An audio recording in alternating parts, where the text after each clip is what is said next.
Groet in die wonderlijke naam van ons koning Jesus Christus, geliefdes.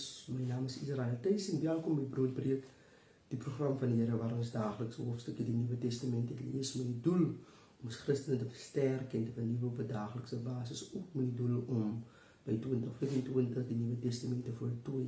Vandaag gaan ons voort met 1 Korintiërs hoofstuk 6 en die opskrif lees vir my hofsaake met medegelowiges. Wanneer een van julle geskil met 'n medegelowige het, gaan julle werklik so ver om 'n sekulêre hof om 'n beslissing te vra in plaas van julle medegelowiges? Besef julle dan nie dat ons Christene eendag die wêreld gaan oordeel nie? Terwyl julle dan die wêreld gaan oordeel, beskou julle julleself dan onbevoeg om selfs die kleinste ou saakies te beoordeel? Besef julle nie dat ons self oor engele gaan oordeel nie?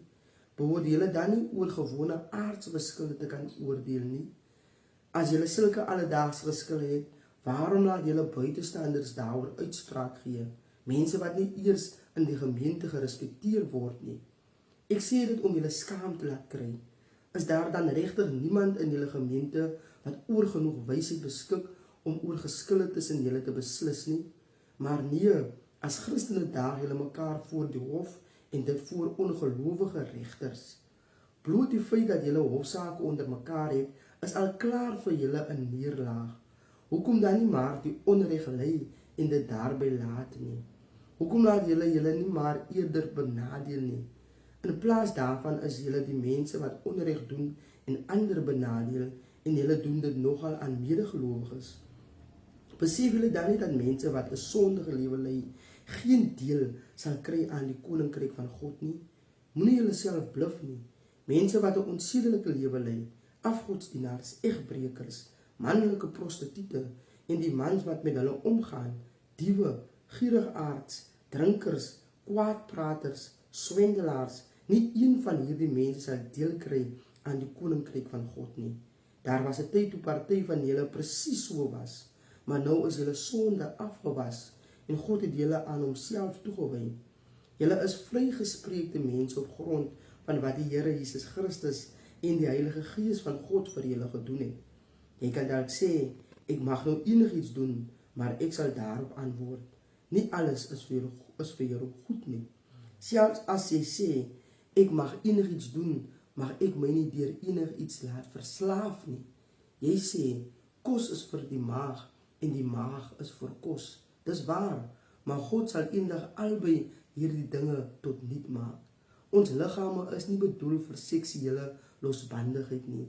Hulle is daar vir die Here, net soos die Here sorg dra vir ons liggame. God sal ons deur sy wonderlike krag uit die dood opwek, net soos hy ons Here opgewek het. Besef julle nie dat ons liggame deel is van Christus nie? Sal 'n mens dan 'n liggaam wat aan Christus behoort met 'n prostituut verenig? Dit kan tog nie. Of dink julle nie daaraan dat iemand wat homself aan 'n prostituut verbind, liggaamlik met haar een word nie? Die skrif sê tog, die twee sal tot een liggaam verenig word. Daarteenoor word die wat hulle aan die Here verbind, geestelik met hom een. Vlug dus weg van seksuele losbandigheid. Geen ander sonde beïnvloed 'n mens se liggaam so direk soos hierdie een nie. Want as jy seksuele losbandigheid bedryf, sondig jy teen jou eie liggaam. Of verstaan julle nie dat julle liggame 'n tempel van die Heilige Gees is, wat in julle woon en deur God aan julle gegee is nie?